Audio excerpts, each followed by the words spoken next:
Hey guys, welcome back! If you haven't watched the Art of the Campaign video, please do that first. If you have, you might have an idea of what our project looks like. That's right, we will be creating a propaganda poster. Now the word propaganda has a negative connotation for a lot of people. Google Dictionary defines it as follows: information, especially of a biased or misleading nature, used to promote or publicize a particular political cause or point of view. So you can see that while it can be misleading information, cue the bad vibes, it can also mean biased, which just means that it promotes an opinion. In this case, your opinion.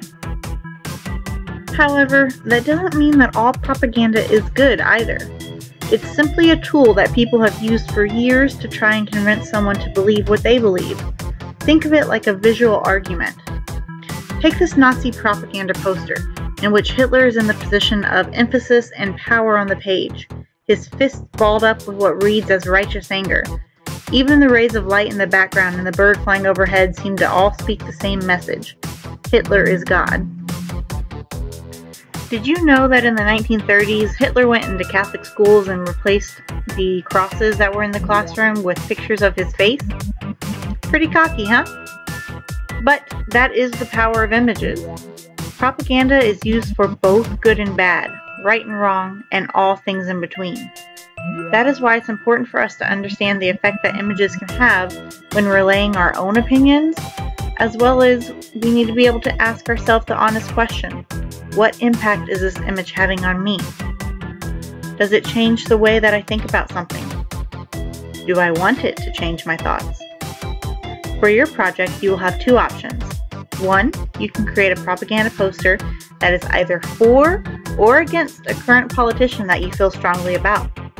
Or two, if you don't feel any certain way about politics, you can create a propaganda poster for an issue you feel strongly about. If you want to learn how to break down an image into its different values, kind of like the Obama poster did, that certain style, I'm going to show you how to do that in Photoshop. So I have this picture of the girl holding up her peace signs, and I'm going to duplicate the layer as I always do. And I'm actually going to give myself 2 layers for a particular reason on here. So starting with my layer that's on top, if you go to Image, Adjustments, and we want to mess with the colors. Just in case you don't remember, you can always go to Color Balance and make it more red if you want, get orangey, whatever you want. But I'm not going to do that. What I want to do is apply a tint to the whole thing. So I'm actually going to go to Adjustments, Black and White, and it'll turn it black and white at first, but I'm going to check off the tint box, and now I can make it any color that I really want. So I kind of want to go with the greenish, and I want the saturation to be a bit higher. So you can see the preview here. As long as your preview box is checked, and once you're happy, you can click OK.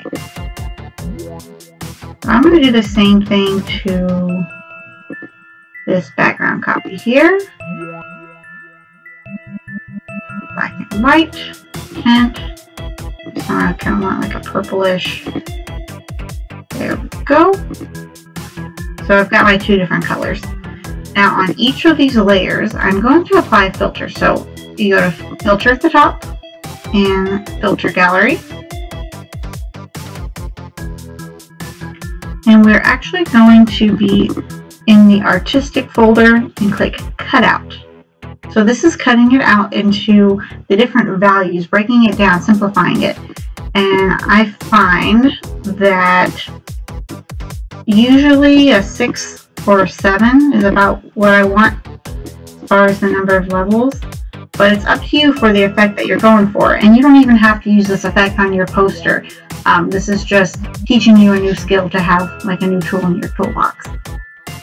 You can play with the smoothness of the edges and all of that.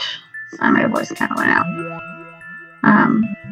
But get the number of levels you want, and it breaks it down into, again, those different values. And click OK.